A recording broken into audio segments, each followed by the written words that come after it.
Welcome back to another news video.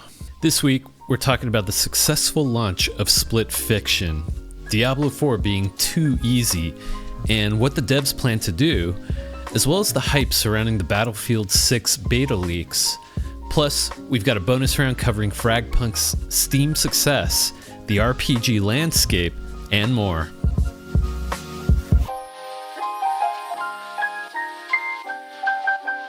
All news article source for this video will be linked down in the description below. Like, sub, do all the YouTube stuff. Let's get into it. Hazelight Studios, the creators of It Takes Two, has just released another co-op game on March 6th, and it is seeing some impressive numbers for its release weekend. According to Steam database, they hit an all-time peak of just under 260,000 concurrent players on PC, and are also enjoying an overwhelmingly positive user review score. We don't have numbers on the console side of things. Outside of PlayStation listings, Split Fiction is one of the most played games on PlayStation, right behind Monster Hunter Wilds, which is an impressive feat. The Metacritic review scores are a good indicator of how well this game is doing on all platforms. As a side note, it's worth mentioning this is the best reviewed game of 2025 with a 91 Metacritic score. The success of both of these games by Hazelight Studios indicates that there is a large audience of gamers who are eager to play cooperative experiences. Players want to enjoy a single-player-like narrative with puzzles and challenges that require teamwork without having the stress of a multiplayer competitive setting like an arena shooter or a battle royale. There's already talk about Split Fiction running as a Game of the Year contender for 2025, but it has some tough competition considering the year just started, and we have some big hitters releasing later this year like Doom: The Dark Ages and potentially Grand Theft Auto 6. Regardless though, Hazelight is proving to be one of the most creative studios in the industry, which may help inspire other studios to develop their own take on cooperative games like Split Fiction. While these games aren't really my cup of tea, I can appreciate what they bring to the gaming landscape for friendly cooperative experiences. Are you a Split Fiction or It Takes Two enjoyer? Let me know in the comments below. Diablo 4 easy, and players have been voicing their concerns with its lack of challenge this latest season. This actually happened when Diablo 4's first expansion, Vessel of Hatred, released. The expansion made some significant balance and design changes to the entire game, which were very much needed.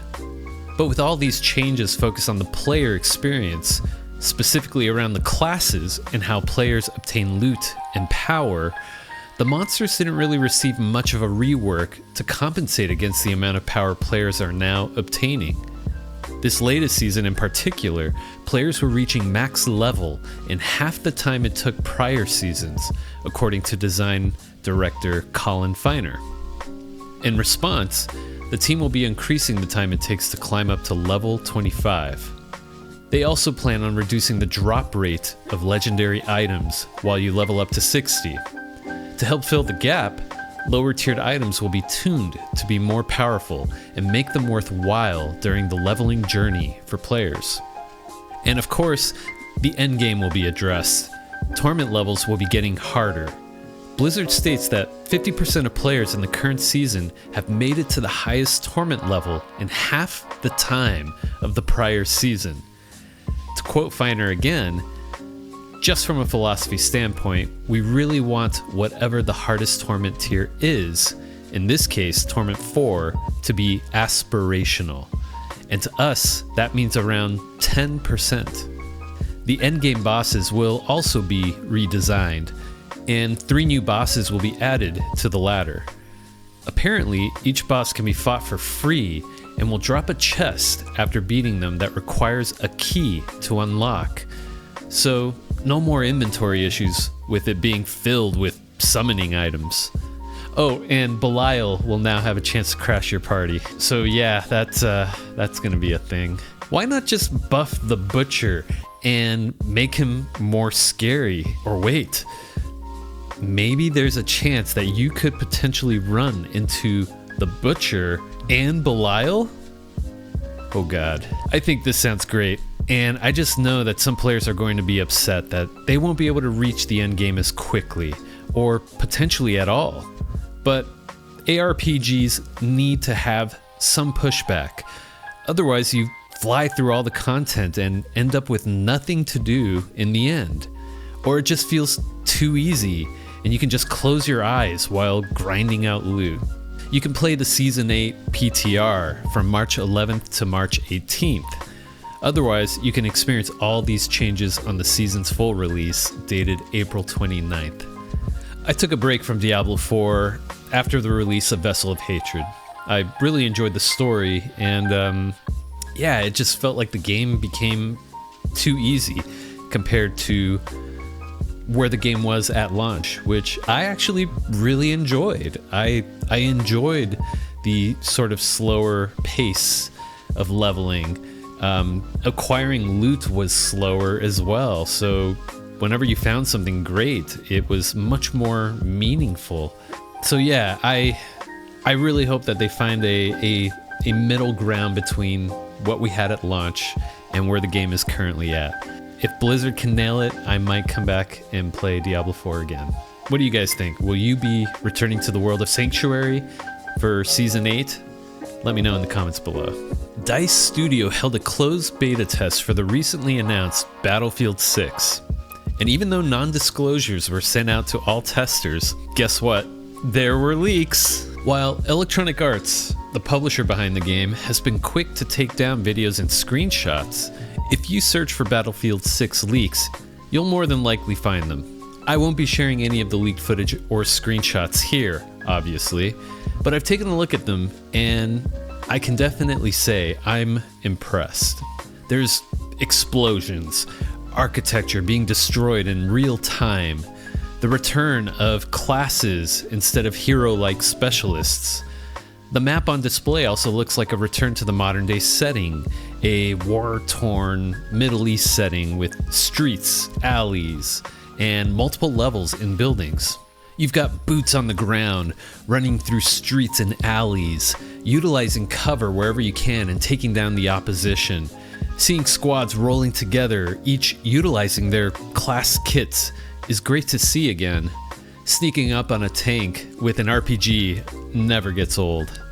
Speaking of tanks, heavy artillery vehicles tear through buildings, hold positions while nailing infantry with cannon fire, until enough RPGs inevitably blow up the tank in dramatic fashion. While it's easy to get hyped by the impressive footage being leaked, we need to make sure to temper our expectations. This is a beta, and it shows in some of the footage. You can see some placeholder textures or assets in the map, represented in hot pink, which shows that artists aren't done with their work. I've also read reports of bugs in the game, which is expected in this state of development for a game that has so much tech under the hood. Fans of the series are also posting warnings on the subreddit, worried that all this hype will motivate the higher-ups to release the game sooner to capitalize on its leak marketing. Those damned executives, always wanting to make tons of money. Please, let DICE cook. I'm willing to wait for a proper release of Battlefield 6, and I urge you all to have patience as well. It will only result in a better game. Let's hope the team at DICE is given the proper amount of time to have a solid, healthy launch for Battlefield 6. Alright, that wraps up our main news stories for the week, but don't go anywhere. We've still got some quick-fire news in the bonus round. Also, if you're enjoying this video, consider subscribing to help support the channel. And while you're down there, don't forget to hit that like button. It's greatly appreciated. Thank you. Fragpunk, the fast-paced hero shooter with a card-based twist, is making waves. The game just crossed 113,000 concurrent players on Steam, showing strong early interest. With its unique power-up card system that changes abilities and even bend reality mid-match, it's drawing comparisons to Overwatch and Valorant, while bringing something fresh to the table. NetEase has 2 wins so far. Marvel Rivals, released back in December, has been doing well, and now Fragpunk. Though it is still early to call this decisive, considering it's a free-to-play live service game. Whether it can maintain this momentum remains to be seen, but for now, Fragpunk is off to a strong start. I'll be checking this one out over the weekend myself. So there's currently an RPG race, with games like Baldur's Gate 3 and Kingdom Come Deliverance 2 pushing RPGs in bold, unexpected directions. Some are questioning whether Bethesda and BioWare can keep up, while studios like Larian and Warhorse are leaning into deep role-playing, dynamic storytelling, and unconventional mechanics. Bethesda and BioWare are sticking to more familiar formulas. It raises an interesting question. Is the future of RPGs about breaking tradition or refining it? I think there can be room for both types of RPGs, sort of how there are classic boomer shooters and more modern takes on the FPS genre. What do you think? Let me know in the comments below. If you miss the old school MMO days, keep an eye on Erenshor, a new MMORPG inspired by the genre's early roots. The game just dropped a new trailer and is set to launch in early access on April 14th. With a persistent world, open-ended gameplay, and no strict quest markers, it aims to recapture the magic of early MMOs while adding modern refinements. But the big twist to this is it's experienced solo as a single-player game. Its server population is entirely made of simulated players called sim players who level up, chat, group up, trade on the auction house, and even have their own personalities and play styles. It's a PC exclusive for now, but if you're looking for a nostalgic yet fresh MMO experience, this might be worth checking out. I might check this one out with my Steam Deck. It's almost time to dust off your crowbars. Half-Life 2 RTX is shaping up to be a gorgeous reimagining of the 2004 classic, featuring full ray tracing, enhanced textures, and upgraded models. Yes, even meteor headcrabs. Built by modders calling themselves Orbifold Studios. With Nvidia's backing, this overhaul breathes new life into City 17, making it one of the most visually impressive remasters to date.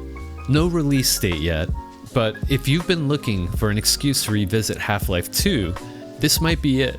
A demo will be released March 18th. I'll dive into this one and share my experiences in a future video. And for one final news story, the Steam Spring Sale is live. From now through March 20th, 10 a.m. PT, you can throw your wallet at the screen and tell Valve to take my money as you expand your gaming library with more games you'll never play. Oh, is that just me? Yeah, right. We all have our Steam pile of shame. Don't feel bad. Embrace it.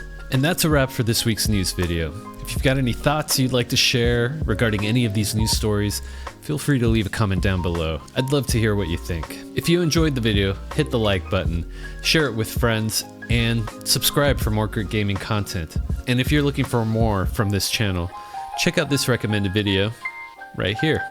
Thanks for watching. I'll catch you in the next one.